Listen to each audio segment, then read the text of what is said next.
Hello everyone and welcome to an incredible game that took place in 1996 in the tournament Dos Hermanas, and it's a game between Vassily Ivanchuk and Vladimir Kramnik. I've shown a couple of games from this tournament already, but I do like one a year. But now, okay, I have some time before the Tata still, so I thought let's continue the series. And nowadays, Kramnik is a retired player. Vassily Ivanchuk still an active one, still plays as many tournaments and many games as he can. Kramnik is mostly in the news, you know, as a sort of as a self-proclaimed hero against cheating in chess. And while, you know, everyone has their own opinion about that, it's easy to forget just how incredible of a chess player he was when he was active. So I'm going to show you this game. Like I said, a brilliant attacking masterpiece. You will have not one, not two, not three, but four pause the video moments in this one. And if you solve more than one, I will applaud you.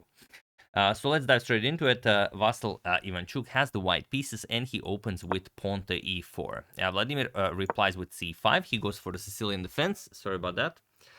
And we have knight to f3, knight to c6, and now d4. So the open Sicilian captures, knight to f6, knight to c3, and here we have pawn to d6.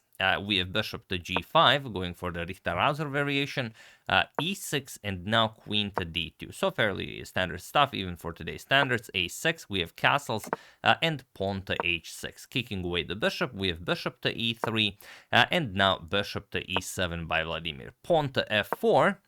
Knight captures on d4, bishop captures and b5, preparing to play bishop b7, rook c8, b4, maybe some queen to a5 action, and so on. And, well, there are a couple of ways you could continue here. Queen to e3 is still considered strongest to this day. You do have some bishop to b6 possibilities, but it doesn't really do all that much. If you go bishop b6, just queen b7, and the bishop isn't really doing anything there. And best here would be to go queen to g3. Queen to g3 is strongest, and then pawn to e5. So that's the best way to continue. Threaten g7, and after black castles, now you play e5, and okay, captures. Let's say queen to b6, and the bishop comes to d3. The game continues, nothing spectacular happening here. Black will play bishop b7, bring the rooks to the c file, and we go on. However, here Vassily played a most interesting move. He played pawn to e5, and even though in professional chess this move was last played in 2007, it's still by far the most played move in this position if we consider all the games. So let's see why this is so poisonous. We have pawn d captures on e5, and now bishop captures on e5. F captures on e5 is the standard, but here Vassily wanted sort of take Kramnik by surprise, and he played bishop captures on e5, but Kramnik replies with knight to g4. He attacks the queen and the bishop, and now if you trade, well, you sort of solve all of black's problems. Let's say rook to e1 goes after the knight captures bishop. Okay, you get the rook into the game. Bishop b7 also with an attack on the g2 pawn, and after g3, rook c8, and black has no worries in the world. Also, he has the bishop pair in an open board, so black is to be preferred here. However, we have queen to f3. He says, all right, you do whatever you want. I'm attacking the rook on a8, but Kramnik says you can have the rook on a8. Knight captures on e5. Okay, queen captures on a8, and now knight back to d7. And what do you play here if you're Chucky? Do you move the queen? Do you play something else? Do you prepare? Do you strike with f5? Do you go king to b1? How do you play this? Well, the most sound idea would be to move the queen. You know that once black castles, bishop to b7 will be played. So you might as well play queen e4, and after bishop to b7, queen to d4, you go after the pawn, knight f6, and okay, the game continues. Nothing really happening here, but it's still black who has the bishop pair. Okay, you've surprised Kramnik, maybe you have, maybe you haven't, but you didn't really get all that much out of the position. So, of course, Vassily wants more. He plays pawn to g3, and this looks, well, this looks mad, having the queen and the rook on the same diagonal, but okay, still you have to castle first. But here comes knight to b6, attacking the white queen, queen to f3, and now bishop to b7, skewering here the queen and the rook, knight to e4, and now, of course, pawn to f5. So pawn to f5, the knight cannot move, but, of course, there's a check. Of course, Vassily saw this far ahead. King to f8, and now what do you play here? Well, here knight to f2 was played, trying to give up the rook here so the knight can capture it. But there is an in-between move that Vladimir can play here that is so powerful that even the great Vassily Ivanchuk missed it. So feel free to pause the video and solve only the first pause the video moment that I will throw at you while I give you a couple of seconds.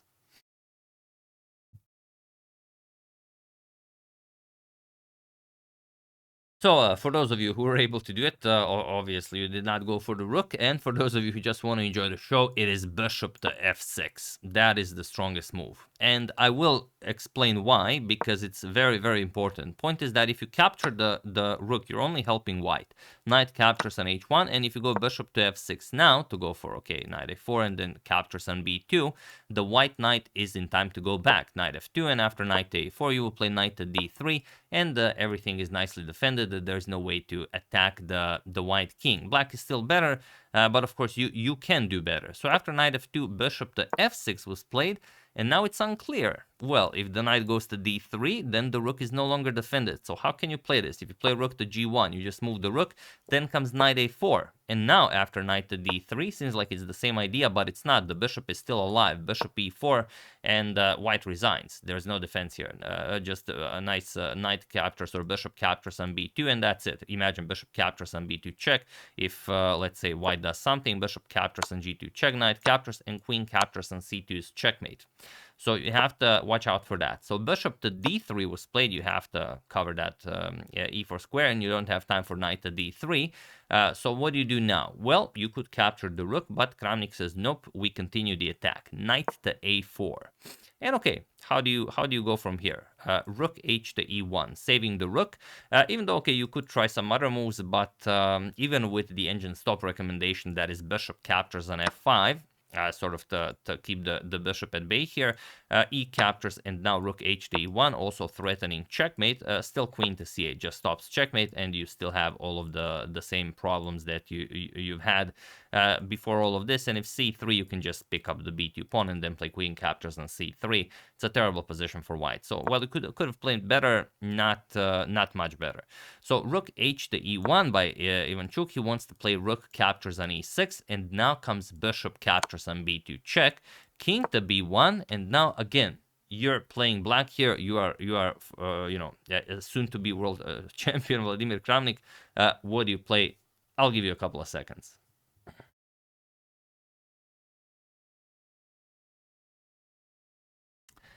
The move you were looking for, and I'm hoping you were, is not something like knight to c3 check, because then the bishop is just captured, and it's not something like bishop to f6, threatening all sorts of nasty ideas here, like maybe queen to c3 or knight to c3 check, because of rook captures on e6, and again mate is being threatened. And even if you play queen to c8, the move that we discussed that worked in the previous line, look at this, bishop captures on f5, threatens rook captures with check, followed by picking up the queen, and even with knight to c3 check, look at this, the white king just sidesteps into the mask of the bishop, but you are helpless here. You captured the rook with check, white counters by capturing the bishop with a check and a discovery on the queen, and after g captures on f6, bishop captures, you will pick up the knight, and you have a queen for a rook, of course, completely winning. So after king to b1, the move you were looking for is bishop to d5, the only move that wins the game for Kramnik, defending the e6 pawn and attacking the a2 pawn. But the fun does not stop there. Of course, his opponent is the great Vassily Ivanchuk, and he will make it difficult for you to win this. He plays bishop captures on b5. What is the idea here? Well, the idea is that if the bishop is just captured, he will play rook captures on d5, and then of course if you capture, you will get checkmated, and if you don't capture, the bishop gets eliminated and you are back into the game. However, there is one very, very strong in between move that I'm sure you guys see without even pausing the video, and that is bishop captures on a2. This will allow you not to get checkmated while you capture on b5. So king captures on a2, and now a captures on b5. And now what do you play here? Well, king back to b1. Getting away from all the nasty stuff, and you are inviting knight to c3 check, as you will capture the bishop on b2. But again, there is only one good move here, one that is so good or even great that even Kramnik did not find it. I mean, There are other moves that make Ivanchuk's life a living hell, but there is one that ends the game on the spot. So, find the move that even Kramnik couldn't find while I give you a couple of seconds.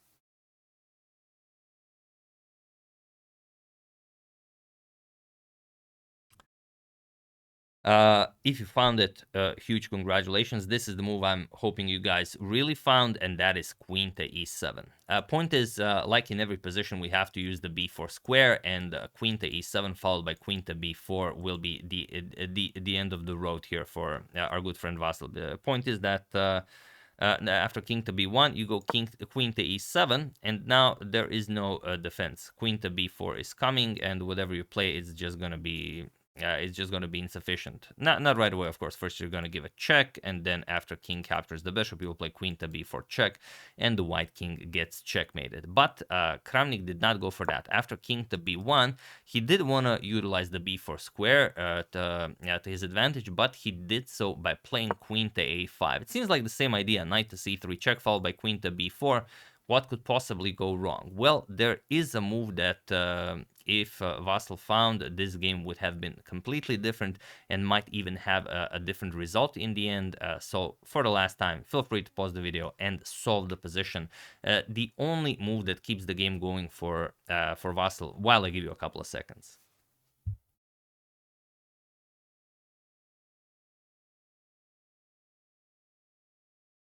I'm sure you found it. The move, of course, you were looking for is pawn to c3. That's the move, and that's the move that stops everything. Now, if pawn to c3 is played, the same idea does not apply. Knight captures on c3. Now you play king captures, and after queen to b4 with check, you can escape with king to c2, which would not be possible if the pawn remained on c2. So here, black's best hope would be something like knight a4. King a2, queen b2 going for checkmate, but now it's white's turn, and white will have to find rook to d8 check, king to e7, and now this nasty rook to e8 with check, sacrificing a rook, but only temporarily, because now comes rook captures on e6, king captures, and queen captures on e8. And now it's a question whether you will be able to get your king out of checks. You'll play something like queen e7, queen to g6 check, king to f6, queen to e8 with check, and black is up a pawn, but only if you can get out of checks, and even if you get out of checks, chances are there's not going to be an easy victory against a player like Ivanchuk. So he did give him a chance with this queen to a5 move, but c3, I mean, not the move you think of every day. Here, Vassal finally cracked. He played knight to d3, and now it's all over. But again, only if you find the correct idea. The bishop is attacked, bishop to a3. And now, what do you play? Well, king to a2, and now, of course, if rook captures on e6, threatening checkmate, which is kind of the theme of this entire game for white, and Kramnik playing this entire game without the rook on h8, okay, checkmate is being threatened, but there's knight c3 check, king to a1, and now this beautiful bishop to c1 checkmate, as the knight covers the b1 square. So after bishop to a3, king to a2 was played, and now knight to c3 check. There is no more safe squares for Vassal's king. King b3, knight to knight to d5 now, and the queen is now coming. There's no stopping that. King back to a2 was played, but now bishop to b4 with check, king b1, and bishop to c3. And it was in this position on move 32 that Vassily Ivanchuk resigned the game, as there is nothing more to be done here.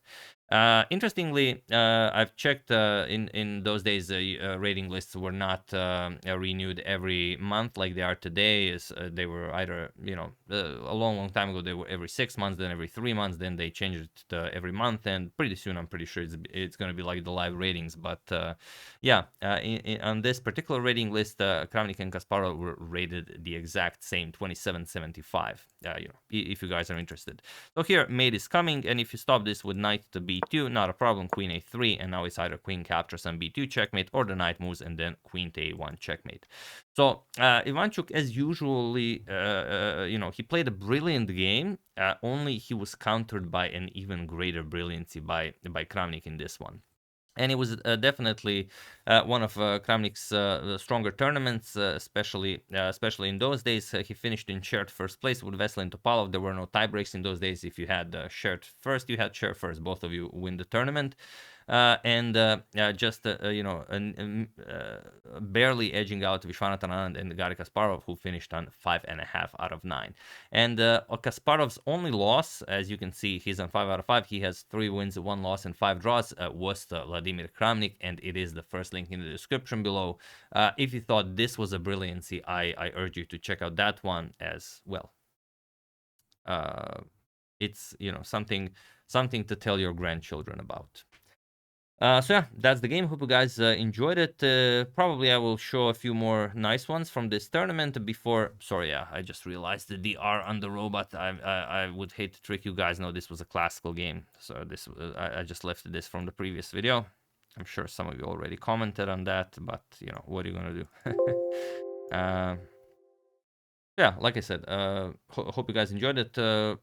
It's one of those masterpieces that are rare and that probably will not happen today, because today they all have the same lines. They all have the same engines. Back in those days, okay, this is 1996.